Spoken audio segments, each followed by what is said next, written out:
Well, here it is. This is the new Range Rover Sport, new for 2013. Follows on from the new Range Rover we saw last year. Completely new model, this one. Previous generation, I was never quite sure about because the previous Sport was actually based on the Discovery and had the chassis underneath. This one, all aluminium construction, completely different car, shares a lot with the new Range Rover. And the one thing I've got to say about it, it's huge.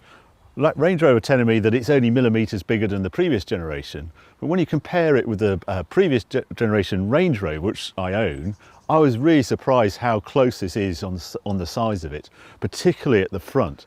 But you have to say it's a great design. It's obviously based on the Evoque and it's grown from there. And I think it's actually probably more successful than the new Range Rover. So let's go around some of the details on this car. Differences in the spec of the car, you start out with SE, then there's HSE, which is recognised because the grille here is silver, and then you get to Dynamic and Dynamic Autobiography, the top models, and they have this black grille and this black under here, this under tray here. I think it's the best looking of the lot, and I also love the detailing on this car. Like the full-size Range Rover, it's got those projector headlamps with the sort of name around it that look really trick. Then on the top of the bonnet we have these vents here, and then on the side of the wing there's another vent. And it's really quite disappointing, I think, that these are actually false. They're purely cosmetic. It's a trend we seem to be seeing on cars these days, that these sort of bits are added just for glitter but don't actually do anything. Then under the bonnet we have, in this example, a supercharged V8. And again, this is what they want you to look at for the engine, but I'm always quite keen to take one of these off. When we take that off, yeah, now I can see why they designed a cover for it, because that's not a very pretty engine under there. But it does produce the power. We're talking about 510 horsepower in this version, 625 Newton meters of torque, which is 476 foot-pounds of torque. So quite a lot of power in here. Move around to the side, and then you get to the core change with this car, the stretched wheelbase that has added this big interior, because there's one of the criticisms of the previous Sport, it was always a bit tight. You never really wanted to get a rear seat in a Sport. Front was always lovely, and it continues to be great in this car as well, but at the back, big change. Finally, there's proper room, proper seats in there, and it's really quite comfy in the back. It's not the sort of thing we normally do on Evo, but it's such a sea change with this new Sport. I'm 6'2", this seat in front is set for me, and I'm sitting in the back and I'm comfy in a Range Rover Sport. That doesn't normally happen. And this one is particularly nice in here because it's got a glass roof, and I think that's a really nice touch. It's been a huge hit on the Evoque and on the new Range Rover. It's bound to be the same on this. It just really lightens up the interior. And the other lovely detail is an aluminium badge on the side saying this is all aluminium construction. Just lovely little details all through this car like that. Looks really good.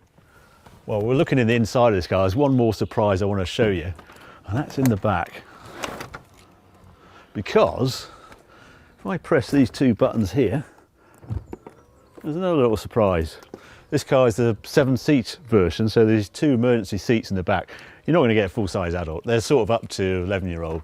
But having lived with a car like this, we had the previous Range Rover and I had an Overfinch rear seat. They're so useful at Christmas time and when Granny comes to stay, or you're going to get kids from school. So there you go, it's a £1,500 option. I think it's probably well worth it because it just adds to the sort of how you use these cars. But what's really important with this, Range Rover Sport, all aluminium, 510 horsepower. Let's see what it's like on the road.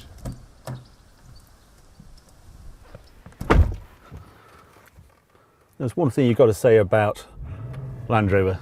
They really know how to do interiors. They're doing their own signature on the interior. The only way I can describe it, it looks like B&O have designed it. It's very clean. They're very proud of their low button count, which can be a bit of a pain at times when you're trying to do heated seats or something. But it does look good. It looks really good. And I think it's because I like the way they're ploughing their own furrow on it. They're not looking at what the Germans are doing, and I get the sense that sometimes with BMW and Mercedes, they just look at the other German manufacturers. But the interior on current Land Rover product like this one is unique, very clean, and just beautifully put together. Feels expensive. Now, I've been living with this car for about a week now, and part of living with this car, where I live on the farm, quite often come back from work and just go and have a look what the stock are up to. And I like the feeling with a Range Rover. It's part of its authenticity that it can go off-road. I'll just go and show you. Let's just see if this Range Rover Sport is a true Range Rover.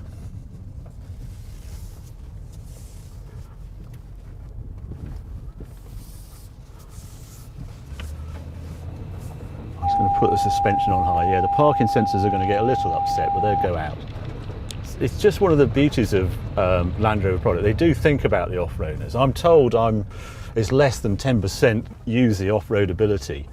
Where I'm going to take you now is one of the steepest parts on the farm, and it's like, I call it the Black Run. And we'll just have a little look, because you just look over the edge and think, you must be joking. And I want to see if it hits anything on the way down. It's just through here.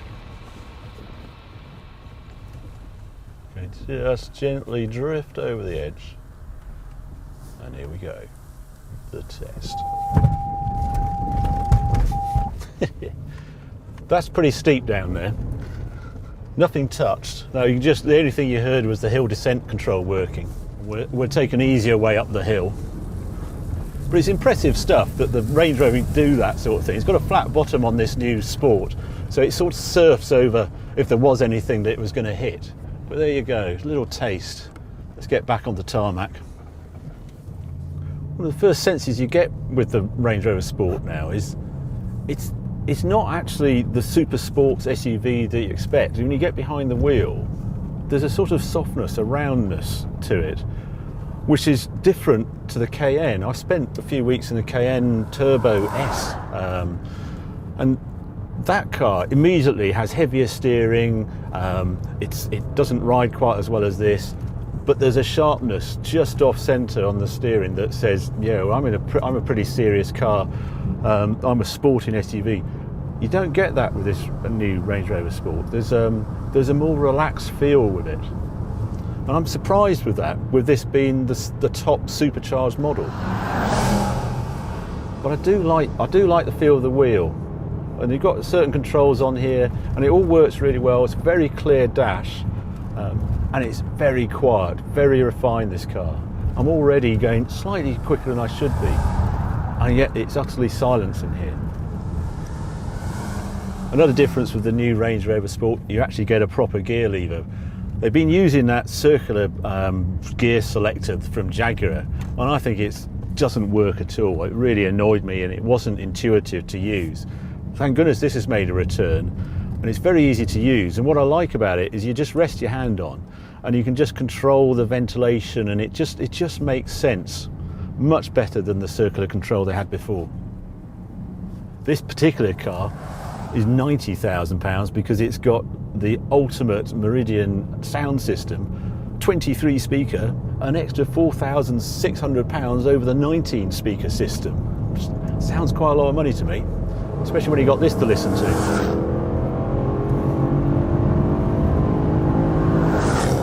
It's great sounding V8, I have to say. And it just feels strange being in a Range Rover with a petrol V8. If you're European, we don't really see these sort of cars, probably because the average MPG is 15.5. It's all I've done in the past week. So this is in normal drive mode, but if you get the dynamic version of Range Rover Sport, you have to go into this, turn that, suddenly the dash goes red, all the dials go red, pop that over to Sport, and suddenly you access a different sort of Range Rover Sport completely that takes off. And it really does change the character of the car. I'm in manual mode now, and it makes a lot of difference. Also the control of roll. There is a little bit more roll than you'd get with the Cayennes, but it's very well controlled for this size of vehicle. Range Rovers all come with these cameras everywhere, all around the car, and I can't get over, you're not allowed to watch TV on this screen when you're driving, but you can watch this. This is junction view. I just touch here. I can go to curb view as well. Excellent. So you can record your crash on screen and then replay it while you're waiting for the rescue services to come and get you. This car, they claim the weight is 2,300 kilos, and after driving it for a day, I thought, I'm sure it feels heavier than that. We actually put it on the scales back at Evo, and we actually recorded it about half a tank of fuel at 2,493 kilos, so 2.5 tons. So it's a fair bit heavier than a Cayenne, which is rated at, I think it's just over 2,100 kilos, about 2,170 kilos. And then it's a longer wheelbase than the previous Range Rover Sport, so I think that makes it feel slightly softer because it's not quite as sharp to turn in. As I say, it's a nice trait to have. If you want a car that's really relaxing to drive long distance, I mean, the Range Rover Sport's always been pretty good at that. I always found it annoyingly good at that because I wanted to hate it until I drove one, and then I really quite liked it. And this one has that same sense, but with it being the supercharged version, I was just expecting a bit more sparkle to it. It really does go quickly. It's deceptively quick. You know, as I say, they're testing this thing at the Nordschleife, and having driven it, I can see it's got a really agile chassis, but I just don't get that feeling from behind the wheel. And I think actually what it is, it's compromised by its tyres.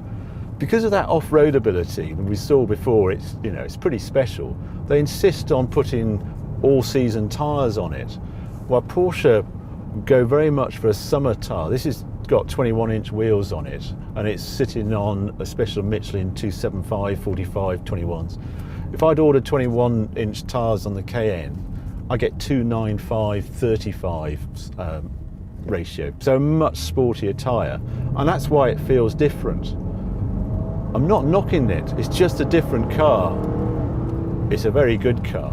If I had to summarise what this car feels like, it's like when I got in it, I was expecting it to be like when you go to the movies and you're going to see an 18 film, you know it's going to be a bit edgy, a bit sharp. And then I've discovered it's actually rated as a 15 movie, and all of those little edges have been sort of sanded off, and it's slightly softer than I was expecting, but it's still a really good film, and that's what this car feels like. It feels like a fantastic car. So I suspect that we've got this car now, but that actually there might be another one, another level of sporting Range Rover to come. And what's that one going to be like?